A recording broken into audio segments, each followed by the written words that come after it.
Ya oke guys, baiknya sama gue ya karena data gak bisa bohong ya. Oke, hari ini Sabtu ya, John. Sabtu tanggal 20. Nggak tahu gue ya, 20 berapa ini? 2223 kali ya. Hari ini tanggal berapa? Tanggal ya 24 Mei ya. Oke, hari ini Sabtu 24 Mei 2025 ya. IHSG kemarin ya posisi ya masih positif ya, John.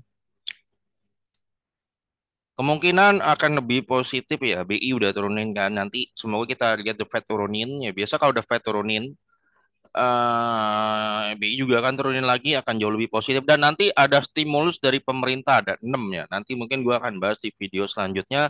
Semoga benar-benar jadi pemicu daya mendongkrak daya beli untuk kita nanti ya di 6 bulan berikutnya. Semoga aja ya. Jadi harusnya sih eh, lebih positif dan ya oke, gua hari ini pengen bahas saham PBID ya, PBID dan MPMX dua ya. Ya, bahas dividennya apa? Nah, sekarang kita oke, kita ke PBID dulu. PBI ini dia udah resmi bagi dividen ya. Kemarin RUPS Jumat nih, jadi udah resmi bagi 55 ya, maka 55 dibagi 555 ya, ini angka kembar semua nih. 9,9, 10% ya. 10% PBID, nggak usah dia bisa di bidang plastik gitu ya.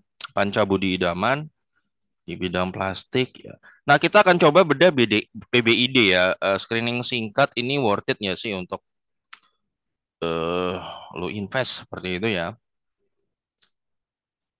PBID ini iya dia jadi dari punya IPS 64 nih, 64 dan kalau berarti DPR-nya 55 dibagi 64. Iya gede juga ya bisa 80 ya 85% DPR gede ya. Jadi laba bersih 85%-nya dibagi buat dividennya. Nah, itu dan kita coba lihat dividen historinya ya untuk ngecek ya. Paling enak John ngecek integritas pengendali itu dari dividen. Paling enak itu. Paling gampang kemungkinan tingkat akurasinya bisa 90% lebih. Biasanya kalau pengendali yang lebih fair dia pasti rutin bagi dividen. Nah, pengendali yang culas biasanya nggak bagi. Sesimpel itu aja, gitu loh.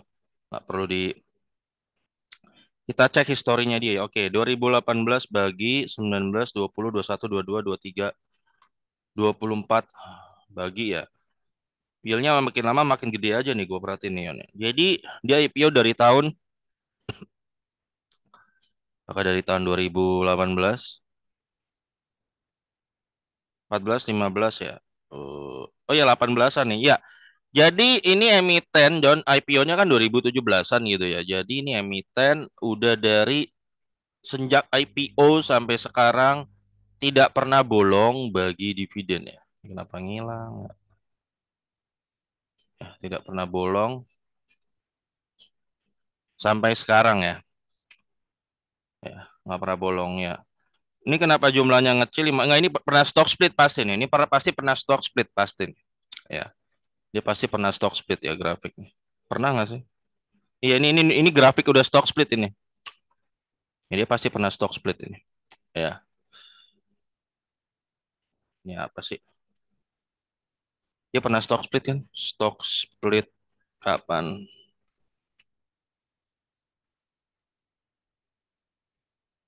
Nah ya pernah kan ya baru nih bener-bener. Bukan karena harganya jatuh ya, tapi dia pernah stock split dulu. Oke, 5. Jadi dividen nggak ada masalah ya. Rutinitas dia nih udah dari tahun 2000 berapa tadi? 18 ya. Berarti sudah 7 tahun ya. Nah coba kita sedikit screening laporan keuangannya ya. Untuk lihat-lihat aja. Dia bisnisnya apa sih? Plastik kalau gue nggak salah. Ini gede loh ya. Sekarang enak ya tahun ini tuh banyak harga jatuh. Jadi malah saham-saham yang non batu bara malah jadi mantep-mantep gitu ya. Yieldnya tuh jadi oke-oke gitu. Ya bisnis produksi kemasan plastik ya. Oke ini yang di bisnis Dayan apa nih? Cabe apa nih? Oh, tomat, bangkuang. Ya oh gitu-gitu ya mereknya plastik. Oke Panca Budi Idaman. Lembar saham beredar 7 miliar ya. Yang sama pada AP Internasional Korporindo nih Joni Taslim ya. Kayaknya pengendali, kayaknya dia yang punya ya. mengendaliin ya masyarakat segini 10% ya. Gampang Jan, pokoknya ngecek pengendali itu termasuk amanah atau enggak ya. Dari dividen udah bisa kelihatan. 90% lah tingkat akurasinya gitu. Ya, tingkat akurasi lu nilai dari dividen gitu. Ya, oke. Oh, ya, tadi gue lihat laporan keuangan. Oke, kita screening singkat ya. Eh, ini basic material plastik ya. Ini laporan keuangan dalam ribuan rupiah. Oke. Dan ekuitasnya dulu udah lihat.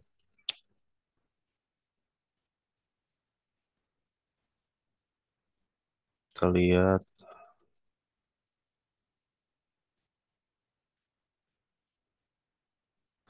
Iya, utangnya nih 497 miliar ya liabilitas lah. Apapun itu liabilitas. Ekuitasnya 2,9 triliun, bener. Ya, kecil ya. Coba, coba, coba, coba. 497 dibagi 2.900 kan kecil loh ya. Kecil utangnya, John. Lah, kenapa nih? Bentar. Iya, dia kecil banget, Joni. 17%, gila. Kecil utangnya ya, kecil banget. Dan saldo laba yang belum digunakan ini ada 1,9 triliun. Belum dipakai. Jadi saldo laba ini apa ya? Jadi saldo laba adalah laba yang dia belum pakai ya, dari semenjak perusahaan itu berdiri sampai sekarang, kira-kira begitu.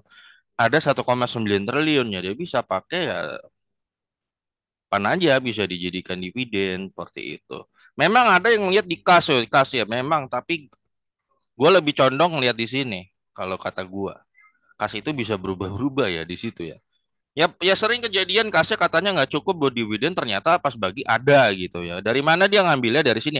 Ini terjadi kayak kemarin Adro sama ADI gitu loh. Wow, mana mungkin sih Adro bisa bagi dividen segitu kasnya nggak ada bla bla bla bla bla bla bla. Tapi waktu itu kan gue ngeliat di sini, di sininya ada.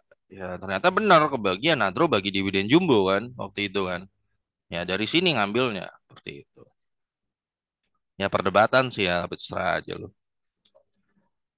Penjualan sih turun tipis lah ya, tipis sih. Ya.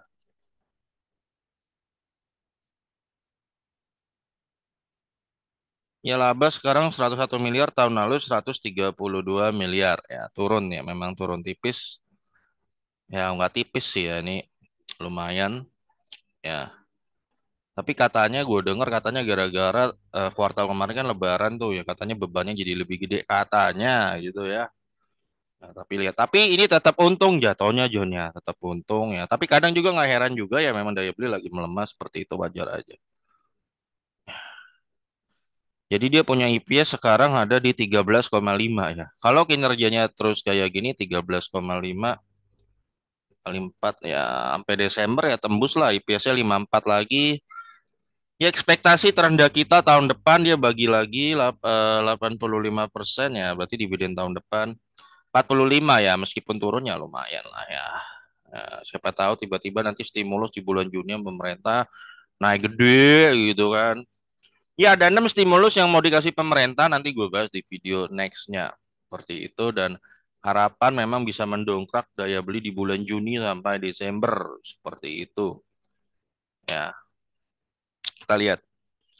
Jadi tahun depan di 2026 dividennya kira-kira paling minim lo terima di PBID itu 45 ya. Berarti di harga sekarang ya lumayan 8,1 gitu ya paling minim. Jadi tahun ini yang udah pasti 55 ya. Menurut gue sih lumayan worth it ya untuk lo jadikan, ya lu masuk ke radar lu untuk dividen investing tuh sangat bisa lu jadikan PBID ya. Oke, kedua gua akan bahas MPMX ya Joni, MPMX ngeri ya. Nah, MPMX ini jadi heboh karena tiba-tiba ada yang naik di akhir. Nah, heboh ini kenapa? Jangan-jangan biasa dugaannya ada ordal udah tahu mau bagi dividen berapa. Ini kan ROPS-nya kapan sih?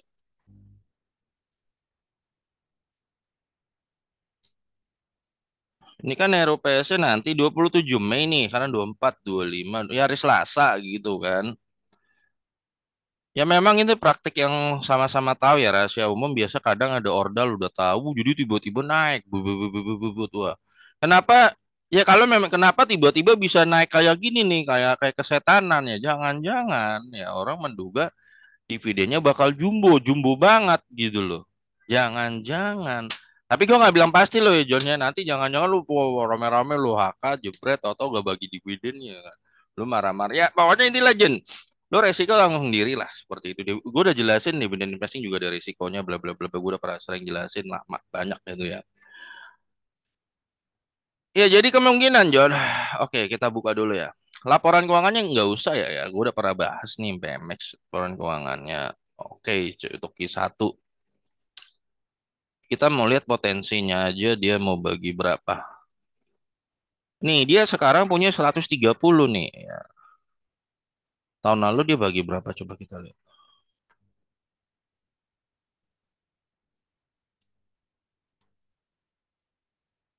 Nah, jangan-jangan dibagi semua, John. Kalau ada orang kesetanan gitu, jangan-jangan.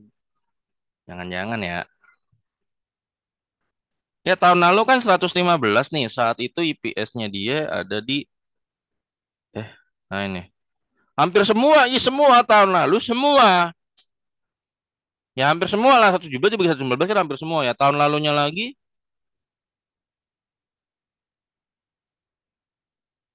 135, iya hampir semua juga nih. Maka tidak berlebihan, Joni, tidak berlebihan ya. Gue bilang tidak berlebihan. Mengingat track recordnya MPMX begitu, maka dia akan membagikan 130. Kalau harga sekarang dapat 11% ya. Hampir 12 ya, 12 lah ini jatuhnya. 12% loh ya. Nanti Selasa ini kalau nggak salah kan dividen itu cair ya, TPMA. Itu gede juga ya. Kalau gue mungkin, kalau nggak MPMX, PBID. Iya nggak? Nambah muatan. Dua-dua ini oke, John. Jadi dua-dua ini oke. MPMX gue udah pernah bahas soal seminggu 2 minggu lalu gitu ya. 2 minggu lah, kalau nggak salah. Gue juga habis beli kayaknya udah 10% deh sekarang capital gainnya. Waktu sekitar dua minggu lalu. Kan udah 10%-an. Iya nggak sih? Iya kayaknya kan udah naik kan MPMX kan. Dari 2 minggu lalu, 2 minggu apa 3 minggu lalu gue bahas. Iya bener nih. Masa gue bahas di sini-sini ya. Ya udah naik 10%-an bener waktu gue masih seribu-seribuan. Gue seribu-seribuan. Nah, ya, berpeluang John ya. Mengingat track recordnya PMX dia bagi 130 dengan yield 12% itu berpeluang. Dan PBIB juga oke. Nah, jadi ini dua emiten yang menurut gua sih pribadi oke lah untuk dividen investing bisa lo masukin ke radar. Ya, tapi tetap ingat resiko tanggung. Resiko dividen investing ya semua sebenarnya semua sama sih ya. Ya tiba-tiba emitennya nggak bagi dividen, tiba-tiba rugi di listing. Yang penting lo siap minimalisir resiko di sana. Tidak ada di dunia ini, John, mau berbisnis pun tidak ada resiko. Tidak ada, John. Ya. Tidak ada. Investasi tidak ada resiko tuh nggak mungkin. Lu mau investasi kripto kayak forex kayak mau apa kayak semua ada risiko. Yang penting kita tahu risikonya dan meminimalisir ya. Tetap ingat perkataan Warren Buffett ya. Rule number one, never lose your money. Rule number two, never forget rule number one. Ya, tapi ingat ya, apa itu artinya Johnny? Ya, artinya John. Ya, peraturan pertama, jangan pernah kehilangan uang. Yang aturan kedua, selalu ingat aturan pertama. Ya, artinya apa? Meminimalisir resiko itu jauh lebih penting daripada cuan. Cuan belakangan, cuan pasti ngikut. Kalau resiko lu batasin. Seperti itu ya. Lebih baik alon-alon asal kelakon kata pepatah Jawa ya dikit pelan-pelan asal kena kerja kelakon gitu ya. Dikit-dikit yang jadi bukit ketimbang lu ngebut. Ya kan banyak orang datang di bursa datang ngebut. Gue pengen cepet-cepet nih John jadi 9 naga nih. Wah, ya nggak langsung masuk semua. Wah, tujuan gue jadi 9 naga dalam 5 tahun John. Ya tahun pertama harus 1000%, tahun kedua 2000%. Ya nggak. Nah inilah potensi kenapa orang boncos karena gitu datang-datang mau jadi 9 naga itu loh. Mau cepet-cepet gitu loh. Sembilan naga yang lo lihat sekarang Joni ya, rata-rata itu pasti kan dia punya ortu kaya juga atau kakeknya juga kaya. Jadi tidak instan untuk menjadi sembilan naga juga gitu. Itu udah warisan dari mindset yang puluhan tahun gitu loh. Dan lu datang-datang gimana jadi 10 juta nih jadi 9 naga gitu loh. Nah, itulah ya boncos. Mau cepet-cepet 10 juta tahun pertama jadi 100 juta ya. 100 juta tahun kedua mau jadi 500 juta. 500 juta tahun ketiga mau jadi 5 miliar gitu loh. Nah, itulah seperti itu. Nah, oke guys, gitu aja ya. Mungkin next kalau godain malam kayaknya mau bahas stimulus pemerintah gitu ya ada 6. Ya gue harus apresiasi juga meskipun agak terlambat gitu ya. Ya terlepas mau diakuin nggak di publik, stimulus itu tanda bahwa sebenarnya dari atas sendiri sudah menyadari ada pelemahan daya beli seperti itu dan itu bukan lagi data yang harus bisa dianggap remeh seperti itu dan ya lebih baik terlambat ya daripada nggak sama sekali seperti itu. Oke, sampai ketemu lagi di video berikutnya karena datang nggak bisa. Oh ya.